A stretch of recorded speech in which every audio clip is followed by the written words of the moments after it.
You have promised yourself countless times that you would forget them, that you would stop texting, stop checking, stop caring. You even forced yourself to hate them and erase them from your life as a way to survive. And yet, all it takes is a single message, a missed call, or even just a view on your story, and your heart reacts before your mind has time to catch up. In that instant, it feels as though you have betrayed yourself.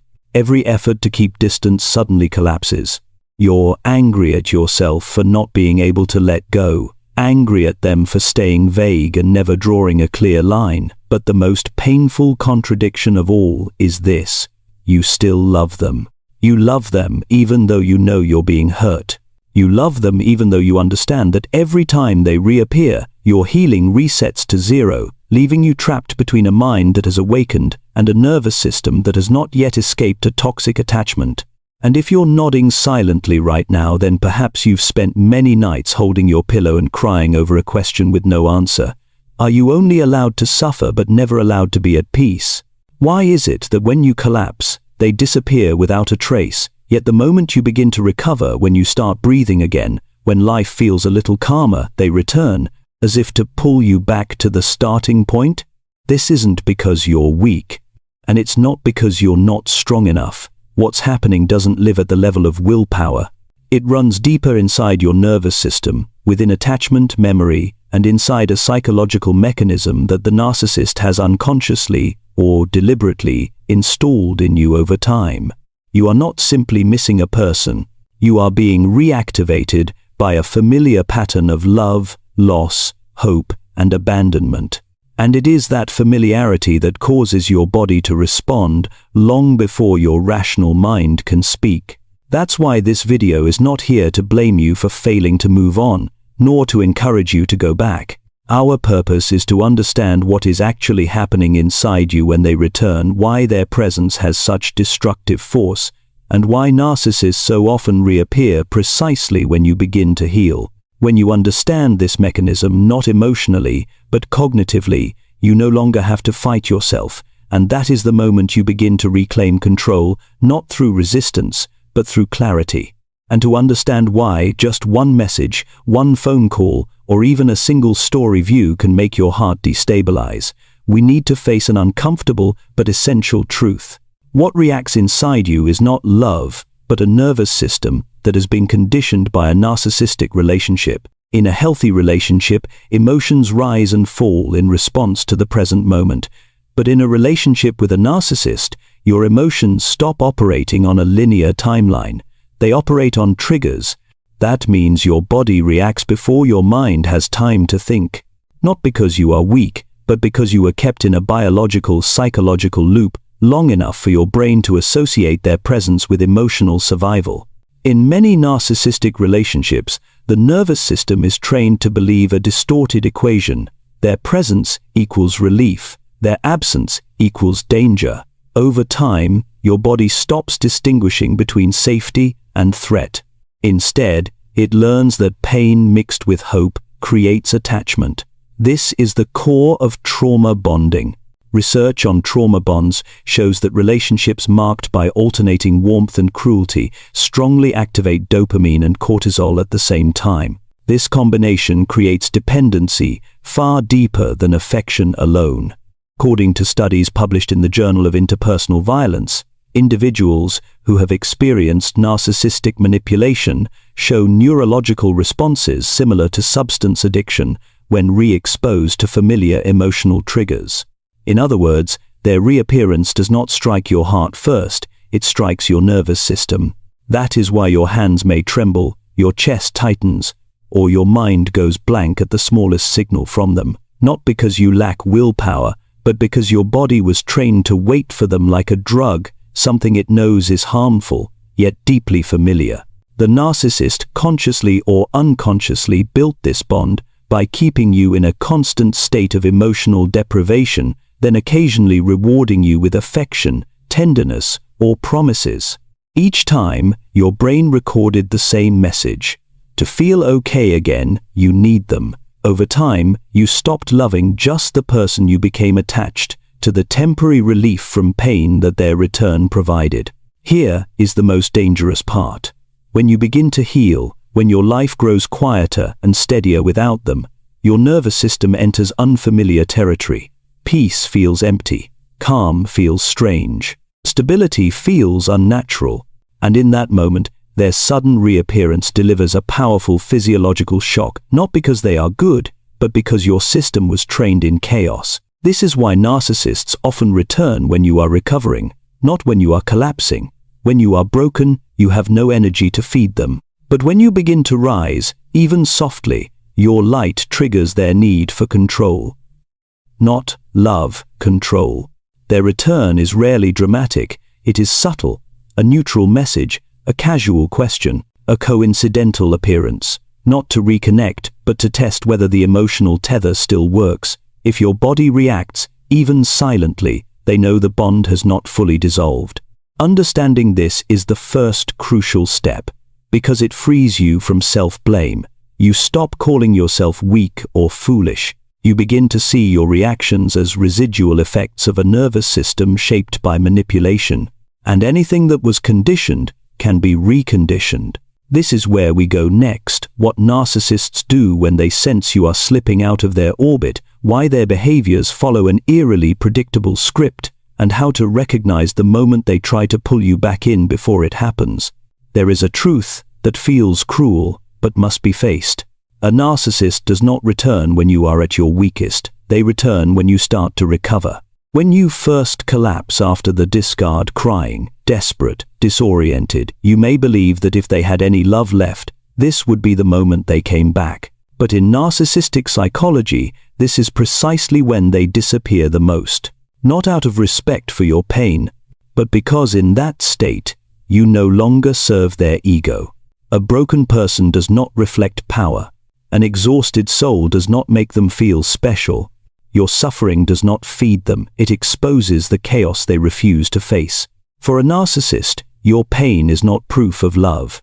It is an image liability.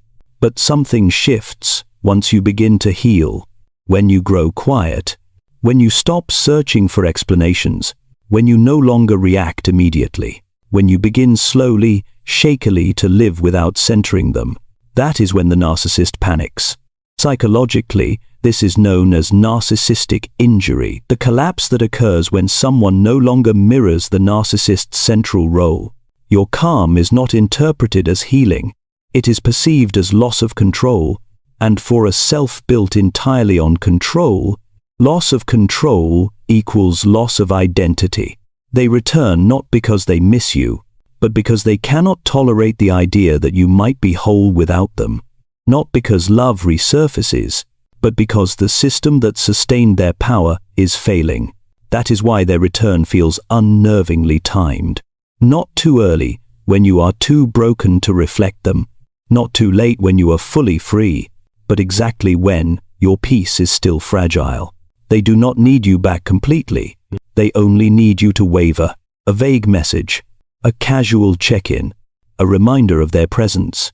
If your nervous system responds even silently, they know the tether still exists. And for a narcissist, a tether not fully severed means control is not fully lost. This is where many people misunderstand. They think, they came back, I must still matter. But the truth is sharper. They came back because you were beginning to escape. Narcissists cannot tolerate being unnecessary. They would rather disturb your peace than be absent from your inner world. They would rather destabilize than be forgotten. And this is why your healing is the greatest threat they face. Once you see this clearly, something changes. You stop interpreting their return as love, and begin recognizing it as the last reflex of a collapsing control system. In the next part, we will dissect the specific tactics they use when they return, and why each one is engineered to target the deepest vulnerabilities of someone who once loved sincerely. When a narcissist returns, what they are actually doing is not reconnecting, but initiating a highly calculated psychological process known in behavioral psychology as hoovering a strategy, designed not to rebuild a relationship, but to reactivate your attachment-based nervous system and restore remote control over you. The danger of hoovering does not lie in what is said, but in how it strikes neural pathways that were conditioned over long periods of emotional manipulation. The human brain learns through repetition, and within a narcissistic relationship, you are unconsciously trained to respond to very specific signals. Sudden reappearances, ambiguous messages, prolonged silence followed by unexpected warmth, rare moments of affection interspersed with cold withdrawal. This unpredictable pattern creates what researchers call trauma bonding, a bond reinforced not by safety, but by stress paired with intermittent reward.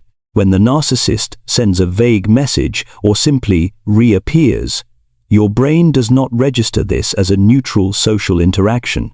It interprets it as a familiar survival signal, activating the limbic system, the brain's emotional and fear processing center, before the rational cortex has time to intervene.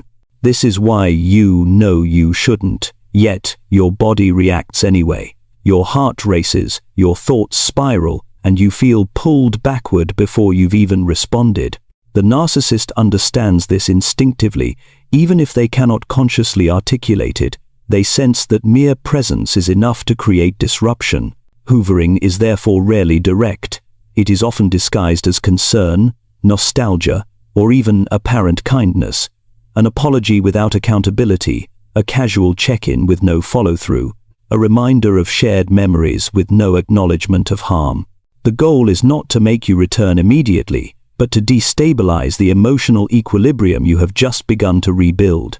To pull your attention, your most valuable psychological currency, back toward them. From a control perspective, this is a form of remote presence. They do not need to be in your life, only in your mind. Once they regain access to your internal world, power has already shifted back in their favor. What makes hoovering especially effective is timing. It often occurs when you are in a transitional state, no longer broken, but not yet fully grounded. Your peace has begun to emerge, but it has not yet solidified into deep internal security. Hoovering exploits this fragile window by planting a dangerous question. What if they've changed? That single question pulls you out of the present and drops you back into the old loop of hope, analysis, waiting, and self-doubt. This is the moment many people mistake for weakness, when in reality, they are confronting a nervous system reflex conditioned by prolonged exposure to emotional instability. Understanding this is critical. It allows you to stop blaming yourself and begin seeing hoovering for what it truly is, not a gesture of love, but an attempt to reclaim control by reactivating old attachment circuits. As long as hoovering feels like emotion, it has power over you, but when you recognize it as a technique, that power begins to dissolve not through confrontation, but through the absence of reactivation itself. When hoovering fails, when you no longer respond, no longer react, no longer return to the old emotional orbit, the narcissist shifts to a more aggressive yet familiar strategy: the smear campaign and victim reversal. At this stage, the dynamic is no longer confined to a private relationship. It expands into a social arena where the narcissist recruits an audience to stabilize their fragile ego. Psychologically, this is not an impulsive reaction to hurt, but a defensive maneuver. When they cannot control you, they attempt to control the story about you. For a narcissist, power does not reside solely in emotional dominance, but in shaping perception. The smear campaign rarely begins with open accusations. It is subtle, strategic, and ambiguous. They plant doubt through half-statements. I don't want to speak badly, but they've changed so much. I tried everything, but I was betrayed. I'm genuinely worried about their mental state. These phrases are designed to let others fill in the gaps. Once suspicion is planted, proof becomes unnecessary. This is manipulation through ambiguity, the most corrosive weapon against both reputation and psychological stability. Simultaneously, they reverse roles. The manipulator becomes the victim, the abandoner becomes the wounded party, the abuser becomes the misunderstood one who tried their best. In psychological terms, this follows the Darvo pattern: deny, attack, reverse victim and offender. What makes this phase particularly devastating is not whether others believe them, but how it affects you internally. When your identity is distorted, Your instinct is to defend yourself, to explain, clarify, and restore the truth. Yet the moment you enter that arena, the narcissist's script begins to function flawlessly. Any reaction, anger, justification, pain, rebuttal, serves two purposes. It pulls you back into their energetic field, and it legitimizes the narrative as something that must be contested. The narcissist does not need to win through truth. They only need you to lose your peace. This is precisely why your silence is not weakness, it is disruption. When you do not respond, do not explain, do not engage in the distorted narrative, the entire campaign begins to unravel. Without opposition, their victim role loses credibility. Without you as a reference point, their story lacks structure. Over time, perceptive observers begin to notice a pattern. In every story, they are the victim. In every relationship, someone else is to blame. As repetition emerges, their constructed image fractures not because you exposed them, but because silence allowed truth to surface organically. On a deeper psychological level, silence also cuts off indirect narcissistic supply. Narcissists feed not only on direct reactions, but on the knowledge that you are distressed, destabilized, or affected by the narrative they spread. When you do not react, do not defend, do not show that your reputation feels threatened, they lose that sense of control. This creates an unbearable void, because for the first time, their story fails to produce the desired emotional effect. And in that void, they are forced to confront a reality they have always avoided. They cannot manipulate someone who has withdrawn their energy and returned to themselves. The essential truth of this phase is simple yet profound. You do not need to win public perception to win your freedom. Your calm, your consistency, and your refusal to orbit around their narrative quietly dismantle the smear campaign. Not loudly, not immediately, but inevitably. Every script requires actors, and the moment you refuse the role, the performance collapses. After the smear campaign has been deployed, after your image has been distorted in silence, the narcissist rarely stops there. In fact, it is often when you fully withdraw, no explanations, no defense, no reaction, that a more dangerous phase begins: advanced hoovering. This return is no longer clumsy or overt. It is refined, calculated, and aimed directly at the deepest layers of your attachment system. If they once returned with charm, now they return with apparent self-awareness. Their tone is softer, humbler, even reflective. "I've been thinking a lot. I see my mistakes now. I don't blame you anymore." These statements are not meant to repair the relationship. They are designed to breach the boundaries you have just established. Boundaries rarely collapse under attack. They collapse under familiarity disguised as growth. Psychologically, this is where attachment memory is reactivated. Your body remembers closeness before your mind can assess safety. Advanced hoovering exploits what you consider your strengths: empathy, understanding, and the desire for peaceful closure. The narcissist may invoke shared memories, moments you once believed were real, or even admit partial fault, carefully avoiding anything that threatens their ego structure. They might say, "I hurt you," but never, "I manipulated you." This distinction matters. They are not returning to take responsibility. They are returning to restore emotional access. And the moment you engage, even to end things properly, the energetic connection is re-established. Another common tactic at this stage is performative vulnerability. After publicly smearing you, they return privately as fragile, exhausted, or broken. This creates a powerful psychological paradox. Publicly, you are framed as the problem. Privately, you are cast as the savior.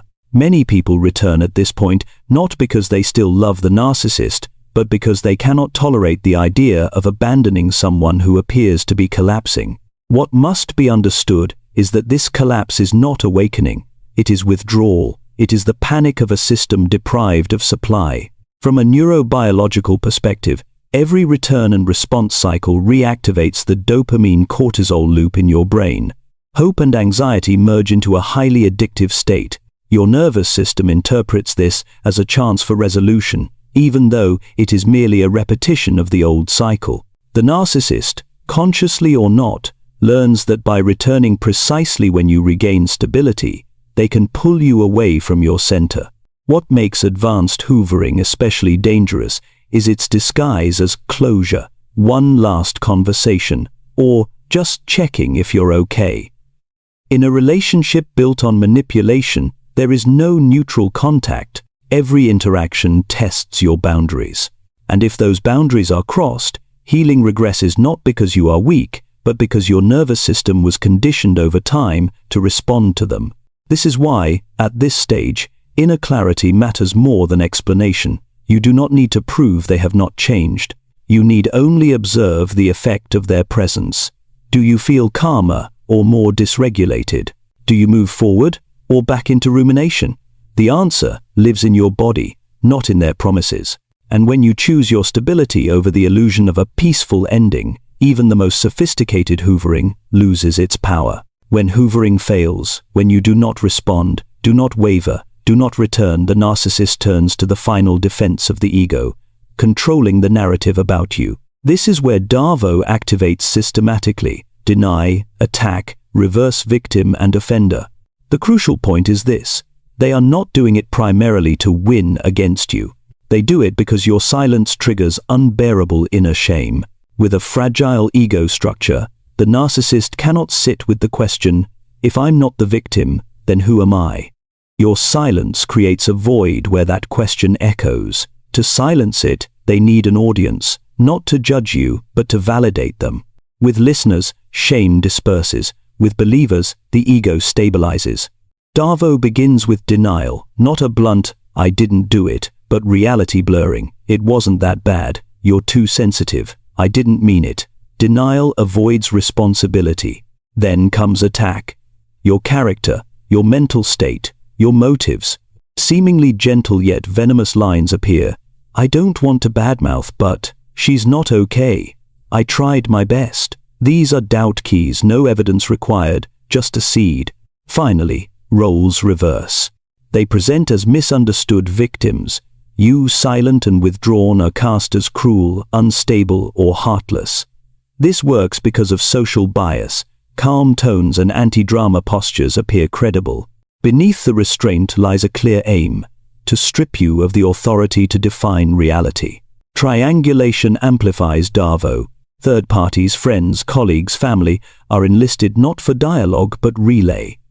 Distorted information becomes objective through repetition.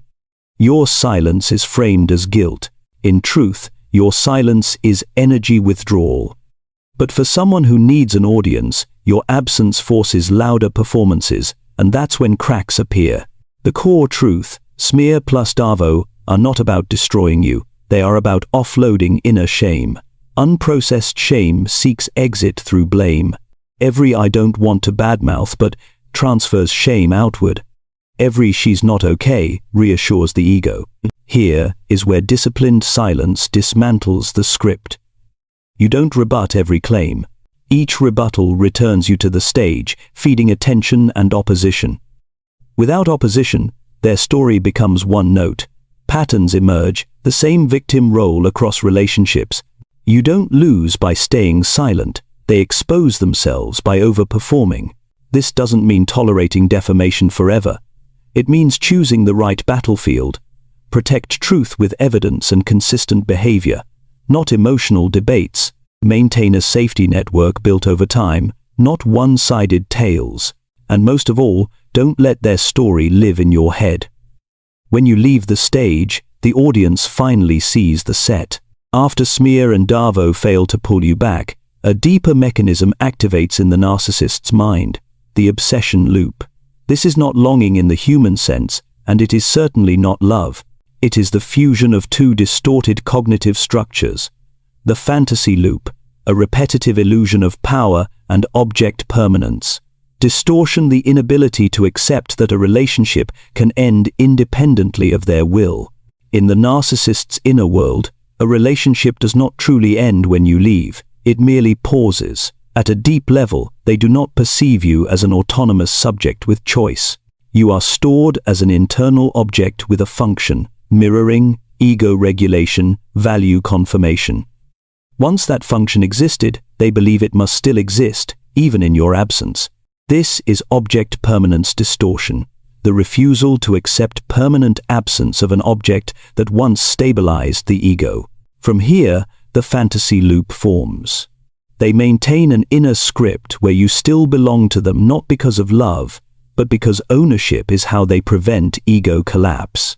The script repeats, if I need her, she'll respond. If I knock, she'll open. If I return, everything resumes. The loop needs no evidence. It exists to soothe the deepest fear, loss of control. This is why they constantly test you not with grand confessions, but with small, ambiguous moves. A contentless text, a casual question, a story view, a coincidental appearance. Each test asks, is the door still open? Do I still exist in your psychological field? Any reaction, anger, distance, politeness reinforces the loop. To them, reaction equals ownership still valid. Here is the key distinction from the original framing. This is not mere arrogance. It is a defensive cognitive structure. If they admit you can leave and truly end it, they must face unbearable shame that their ego depended, and fragmentation, anxiety, loss of the regulating object. So, the mind chooses illusion. The relationship isn't over, you're just silent. That's why they can return as if nothing happened. No apology, no accountability, no acknowledgement, just assumed continuity. Apology would admit an ending. Assumed continuity preserves ownership. What looks irrational to you feels internally consistent to them. When you do not respond, the loop doesn't vanish immediately, it intensifies. Testing escalates because object permanence distortion frames absence as temporary, but each failed test cracks the illusion. When cracks accumulate, obsession emerges not about you as a person, but about the loss of ownership. The way to break this loop is not explanation or verbal closure. It is consistent non-response. Narcissistic learning is conditioned. Without response to stimulus, behavior loses value. When every test meets emptiness, the fantasy loop lacks data to survive. Object permanence distortion is forced to face reality. The relationship has ended outside their permission. At that point, power fully reverses not because you defeated them, but because you exited the frame where their power existed. You cease to be their internal object and return as your own subject. The obsession loop begins to dissolve, setting the stage for what comes next. Narcissistic collapse when all control mechanisms fail. The most crucial thing to understand at this stage is this. A narcissist does not suffer because they lost you. They suffer because they lost what you provided. When the relationship truly ends, no reactions, no fear, no re-entry. What collapses is not the heart, but the external ego support system they relied on. Narcissistic supply is not just attention or affection. It is an external emotion regulation mechanism. Through you, they borrowed stability. Your apologies reduced their shame. Your explanations calmed their chaos. Your tears affirmed their power. Your presence confirmed their existence. When that supply is cut, they lack the capacity to self-regulate. What follows is a psychological cascade: emotional dysregulation, inner emptiness, primitive shame, extreme behavior. This is narcissistic collapse. But collapse is not uniform. It appears in three primary forms, and none equate to awakening. First is externalized collapse. Overwhelmed by shame and emptiness, some narcissists attack outward: retaliation, smear campaigns, legal threats, public conflict, triangulation. This is not strength, it is desperate shame displacement. By casting you as the villain, they temporarily avoid facing their inner void. The louder the chaos, the clearer the internal breakdown. Second is internalized collapse. Here, the narcissist withdraws. Depression, panic, addiction, meaninglessness. You may hear they are falling apart.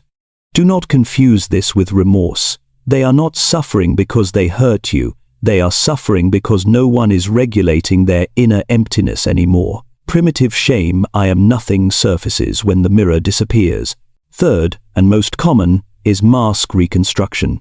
Unable to tolerate collapse, they do what they know best: change masks. A new identity emerges: new relationship, career, philosophy, image. They may appear healed or enlightened, but this is not integration, it is shame avoidance. A new mask does not heal the old fracture, it conceals it. Here lies the critical distinction. Collapse does not lead to awakening. Awakening requires staying with shame, taking responsibility, integrating the shadow capacities. Narcissistic structures lack, so they do not awaken, they optimize survival strategies. When one supply fails, they seek another. When one mask cracks, they forge a new one. And this is where you matter. Their collapse is not a call for your return. Their weakness is not an invitation to rescue. If you return, you do not save them, you resume the role of ego support, and the cycle restarts. What ends the cycle is not their collapse, but your absence from it. When you do not react to retaliation, do not rescue their despair, and are not seduced by new masks, you exit their operating system. Collapse then unfolds without a safety net.